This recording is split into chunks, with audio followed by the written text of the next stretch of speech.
এই কাহিনীটি বহু বছর আগেকার কাহিনী। পাহাড়ের উপরে একটি ছোট্ট গ্রাম, যেখানে শুধু নারীরা বাস করে। এই গ্রামের প্রতিটি নারী বিশেষ ক্ষমতার অধিকারী ছিল, কিন্তু কেউ জানে না তাদের শক্তির আসল উৎস কি। এই গল্পে সেই গ্রামের এক বিস্ময়কর রহস্যের কথা তোমাদের আজকে বলবো।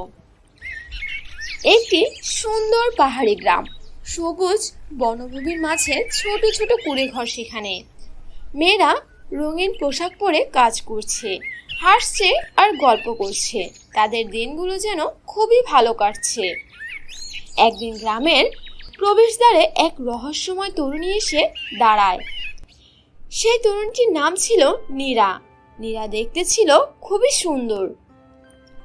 নীরা কিছুটা কৌতূহলী হয়ে বলতে লাগলো, এই গ্রামটা এত সুন্দর, কিন্তু এখানে শুধু মেয়েরাই কেন?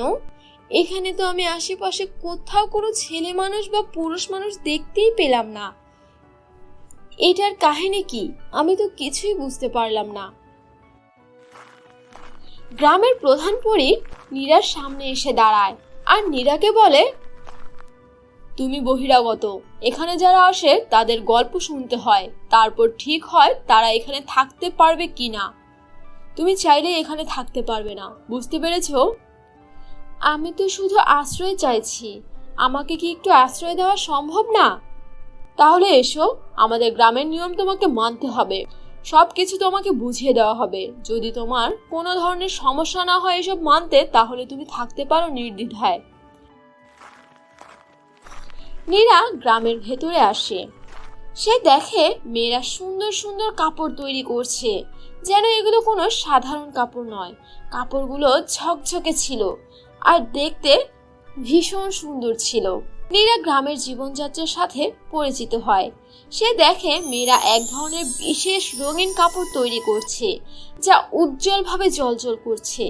কিন্তু কেউই এই কাপড়ের গোপন রহস্য সম্পর্কে তাকে কিছুই বলে না, যা থেকে সে একটু কৌতূহলী হয়ে থাকে এই বিষয়টা জানার জন্য।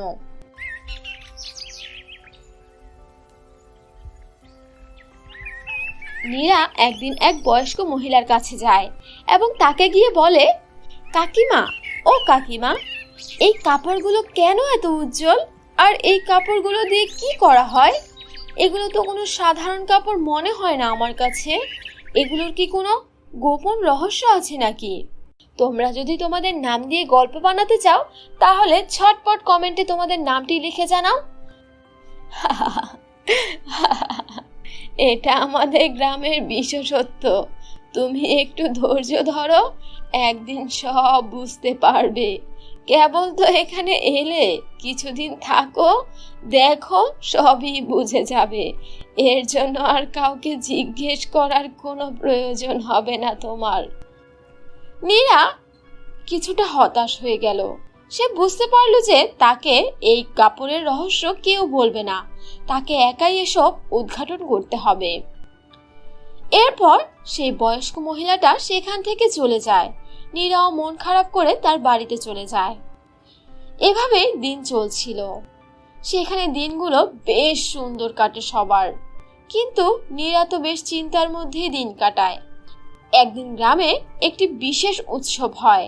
মেয়েরা সবাই নতুন লেহেঙ্গা পরে আনন্দ করছে, নাচানাচি করছে, গান গাইছে। নীরাও উৎসবে যোগ দেয়, কিন্তু তার মনে একটা প্রশ্ন ঘুরপাক খাচ্ছে, এই লেহেঙ্গাগুলো কেন এত সুন্দর? এর মধ্যে কি কোনো রহস্য লুকিয়ে আছে? সে সারাক্ষণ শুধু এই কাপড়ের চিন্তা নিয়েই ভাবতো, আর এখন এত সুন্দর লেহেঙ্গা দেখে সে কিছুতেই এই ভাবনা থেকে বের হতে পারছিল না। নীরা একটা মেয়ের কাছে গিয়ে বলল, আচ্ছা, তোমাদের লেহেঙ্গাগুলো এত সুন্দর, এগুলো সাধারণ কাপড়ের মতো নয়, এগুলোর রহস্য কি আমাকে একটু বলা যাবে? এটা আমাদের গ্রামের আশীর্বাদ। কিন্তু কেউ কিছু স্পষ্ট করে বলে না। সবাই সামান্য কিছু কথা বলে চুপ হয়ে থাকে, না হয় এই কথা বাদ দিয়ে দেয়। এবার তো নীরা হালই ছেড়ে দিয়েছে। মেলা থেকে সে রাগ হয়ে চলে গেল, কাউকে কিছুই বলল না। একদিন গভীর রাতে নীরা ঘুমিয়েছিল। হঠাৎ দরজার ওপাশে ফিসফিস আওয়াজ শুনতে পায়। সে চুপি চুপি গিয়ে দেখে বড়িপড়ি আর কয়েকজন বয়স্ক মহিলা একসাথে কিছু করছে। কাজটা বেশ লুকিয়েই করা হচ্ছিল। সময় হয়ে গিয়েছে, নতুন প্রজন্মকে সত্য জানানো দরকার, না হয় আমরা বড় বিপদে পড়ে যাব। নীরা অবাক হয়ে দেখে মহিলারা এক গোপন গুহার মধ্যে ঢুকছে। সে লুকিয়ে তাদের অনুসরণ করে। সেখানে গিয়ে দেখে এক বিশাল সোনালী কাপড়ের স্তূপ, যা জাদুর আলো ছড়াচ্ছে। একদম সেগুলো দেখতে স্বর্ণের মতো চকচকে লাগছিল। নীরা এসব দেখে নিজের চোখে বিশ্বাস করতে পারছিল না। সে নিজেকে নিজে প্রশ্ন করতে লাগলো, আরে এটা কি? এত বড় ঝকঝকে কাপড়ের স্তূপ তো আমি আমার বাপের জন্মে কখনো দেখিনি। এটা কিভাবে সম্ভব হতে পারে? এই গুহাটা ভর্তি চকচকে কাপড়। তখন বড়িপড়ি তাকে দেখে ফেলে। তুমি এখানে কেন এসেছো? তোমার এত বড় সাহস কি করে হলো? তুমি কারো অনুমতি ছাড়া আমাদের পিছু করেছো? তোমার সাহস তো মন্দ নয়। তখনই জানা যায় এই লেহেঙ্গাগুলো আসলে জাদুর লেহেঙ্গা। আমার ভুল হয়ে গিয়েছে। আমি আসলে আমার ঘরের ভেতর থেকে আপনাদের ফিসফিস আওয়াজ শুনতে পাচ্ছিলাম।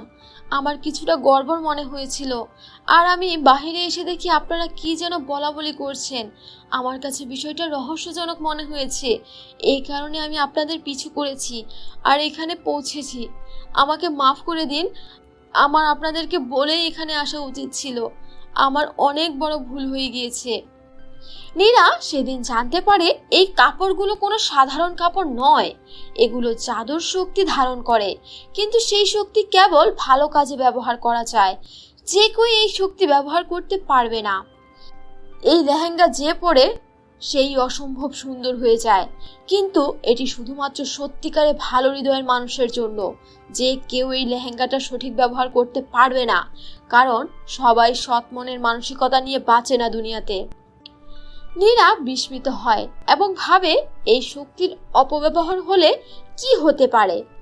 গ্রামের একটি মেয়ে, যাকে সবাই অহংকারী বলে চিনত, সে লেহেঙ্গার কথা জানতে পারে এবং লুকিয়ে একটি লেহেঙ্গা চুরি করে ফেলে। এবার আমি রাজকন্যার থেকেও সুন্দর হয়ে যাব। আমাকে সুন্দর হওয়া থেকে কেউ আটকাতে পারবে না। আমাকে তো এতদিন কেউ লেহেঙ্গা দিতে চাচ্ছিল না। আমি পেরেছি নিজের যোগ্যতায় একটা লেহেঙ্গা আনতে। এখন আমিও সবার মতো সুন্দর হয়ে যাব আর রাজকুমারীর মতো দেখতে হব। সে লেহেঙ্গা পরিধান করে এবং সত্যি অপূর্ব সুন্দর হয়ে যায়, কিন্তু তার সৌন্দর্য গর্বে অন্যদের অপমান করতে থাকে। গ্রামের নিয়ম ভাঙার কারণে জাদুর লেহেঙ্গার শক্তি উল্টো হয়ে যায়। অহংকারী মেয়েটি দেখতে ভয়ঙ্করের মতো হয়ে যেতে শুরু করে। না, এটা কি হচ্ছে আমার সাথে? আমি খুব ভয় পাচ্ছি। আমি তো নিজেকে দেখেই ভয় পাচ্ছি। আমি এখন কি করব? আমাকে কেউ বাঁচাও। এই অভিশাপ থেকে আমাকে মুক্ত করো। জাদুর অপব্যবহারের জন্য তুমি শাস্তি পাবে, আর এটাই হচ্ছে তোমার জন্য যোগ্য শাস্তি। এই শাস্তি থেকে কেউ তোমাকে মুক্ত করতে পারবে না। তুমি আমাদের গ্রামের নিয়ম জানার পরও ভঙ্গ করেছো, তাই তোমাকে এই শাস্তি মাথা পেতে নিতেই হবে। গ্রামের সবাই একত্রিত হয়। সবাই বুঝতে পারে জাদুর লেহেঙ্গার অপব্যবহার করলে বিপদ হতে পারে। নীরা এবং বড়িপড়ি মিলে সমস্যার সমাধান করার চেষ্টা করে। অহংকারী মেয়েটি তার ভুল বুঝতে পারে এবং সে তার ভুল স্বীকার করে সবার কাছে ক্ষমা চায়। তখনই বড়িপড়ি তাকে সাহায্য করার সিদ্ধান্ত নেয়। যেহেতু তুমি তোমার ভুল বুঝতে পেরেছো, তাই আমরা তোমাকে আরেকটি সুযোগ দেব। তবে মনে রেখো, এরকম অন্যায় কাজ যদি আরো একবার করো, তাহলে তুমি এই গ্রামের মধ্যেই থাকতে পারবে না। তোমাকে গ্রাম ছাড়া করে দেওয়া হবে। আমি আর কখনো এরকম অন্যায় করব না। দয়া করে আমার আগের চেহারা ফিরিয়ে দিন আর এই অভিশাপ থেকে আমাকে মুক্ত করুন। আমার আর ভালো লাগছে না। আমি তো মরেই যাবো আর কিছুক্ষণ এভাবে থাকলে। পরীরা একসাথে মিলে জাদুর মাধ্যমে সবকিছু আগের মতো স্বাভাবিক করে দেয়। গ্রামের সবাই প্রতিজ্ঞা করে যে তারা আর কখনো লেহেঙ্গার জাদুর অপব্যবহার করবে না। নীরা বুঝতে পারে আসল সৌন্দর্য বাহ্যিক নয়, বরং হৃদয়ের বিশুদ্ধতাই থাকে। সেই মেয়েটি যদি সুন্দর মন মানসিকতা নিয়ে লেহেঙ্গাটি ব্যবহার করত, তাহলে সে যেমন দেখতে সুন্দরী হয়ে থাকতো, তেমন তার কাছে লেহেঙ্গাটাও স্থায়ী হয়ে থাকতো। কিন্তু সে তার লোভের কারণে সমস্ত কিছু হারিয়েছে আর গ্রামের সবার সামনে অপমানিত হয়েছে। সত্যিকারের সৌন্দর্য হলো ভালো মন আর সৎ ব্যবহার, তবেই তোমার মধ্যে ভালো সৌন্দর্য চিরকাল স্থায়ী থাকবে, যে সৌন্দর্য কখনো নষ্ট হবে না। সবাই খুশি হয়ে নতুনভাবে জীবনযাপন করা শুরু করে। এই গল্পে আমাদের শেখায় যে ক্ষমতার অপব্যবহার করলে তার শাস্তি পেতেই হবে, কিন্তু যদি আমরা ভুল স্বীকার করে সংশোধন করি তাহলে নতুনভাবেও শুরু করা সম্ভব। গল্প থেকে তোমার কি শেখার আছে কমেন্টে লিখে জানাও এবং চ্যানেলটিকে সাবস্ক্রাইব করতে ভুলো না। বন্ধুরা, আজকের এই গল্পটি বানানো হয়েছে নীরা নামের একটা মিষ্টি আপুর নাম দিয়ে।